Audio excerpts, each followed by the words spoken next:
ഗൾഫിനെക്കാളും ചൂടാണല്ലോ ഇവിടെ. ഓ തന്നെടാ. അല്ല നീ എന്ന് തിരിച്ചു പോന്ന്? ഈ ചോദ്യം വന്നില്ലെന്ന് ആലോചിച്ചോളൂ. ഞാൻ ഇവിടെ തന്നെ കാണും. എടാ ഞാൻ അവനെ പിക്ക് ചെയ്തിട്ട്. എടാ വീട്ടിലോട്ട് പോകണ്ട, വണ്ടി തന്നെ ശബരിമലയ്ക്ക് കിട്ടോ. ശബരിമലയ്ക്ക് എടാ എനിക്ക് മുതലാളിക്ക് വണ്ടി കൊടുക്കണം, ഒന്ന് പോയേ. വെറുതെ കൂടെ ആക്കി മതി, തിരിച്ചു വന്നോളാം. ചേടാ ഇത് വല്ലാത്ത കഷ്ടമാണല്ലേ.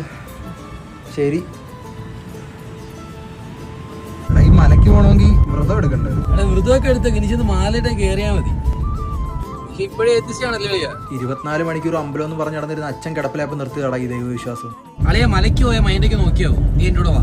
പണ്ട് ഞാനും കുറെ പോയിട്ടുള്ള വലിയ മാറ്റമൊന്നും ഉണ്ടായിട്ടില്ല. അത് പണ്ടല്ലേ, നീ ഇപ്പൊ ഒന്ന് പോയി നോക്ക്. നീ ആ ടോപ്പിക്ക് വിട്ടെ, എനിക്ക് വലിയ താല്പര്യം. പറയാ വാങ്ങിക്കൊണ്ടിരാ. വീട്ടുകാരൊക്കെ എന്താ പറയുന്നടാ? എന്തോ പറയാൻ ഇങ്ങനെ പോന്ന്. വീട്ടിലെ കാര്യം മൊത്തം നോക്കുന്ന ഞാനാ ഇപ്പൊ. അല്ല നീ കുപ്പിയൊന്നും കൊണ്ടുവന്നില്ലേ? വെറുതെ കുപ്പിയൊന്നും കൊണ്ടുവന്നില്ലേ. നീയൊക്കെ ഒരു പ്രവാസിയാണോ? അളേ എരുമേലിയായി, നീ ഇവിടെ ഇറങ്ങിയിട്ട് എങ്ങനെയും പോകും. എനിക്ക് പോയിട്ട് കുറച്ച് അത്യാവശ്യമുണ്ട്. ആ ഇത് മതി, ഞാൻ ഇവിടെ നോക്കോളാം. പിന്നെ പെട്ടിയെ വീട്ടിലെത്തിക്കണം. ഓ അത് ഞാൻ കൊടുത്തേക്കാം. എടാ ഒന്നും വിചാരിക്കല്ലേ, എനിക്ക് ആംബിയൻസ് അങ്ങോട്ട് പറ്റത്തില്ല. എടാ പിന്നെ നല്ല ക്ഷീണമുണ്ട്, 2 ചായ മേടിക്കും, കുടിച്ചിട്ട് പോകും. ആ എടാ പോണേ ആ പമ്പാകണത് വാടങ്ങിട്, കുറച്ച് ഭക്തിയാക്കി കൊട്ടാ. ഇവന്റെ കാര്യം. ചേട്ടാ 2 ചായ.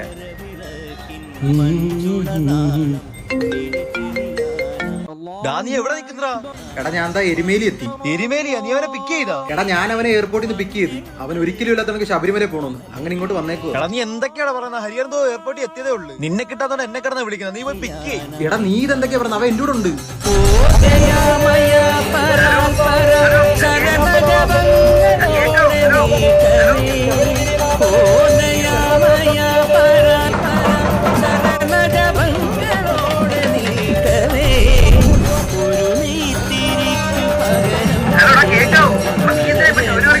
പോയതല്ലടാ, എന്നെ എത്തിച്ചതാ.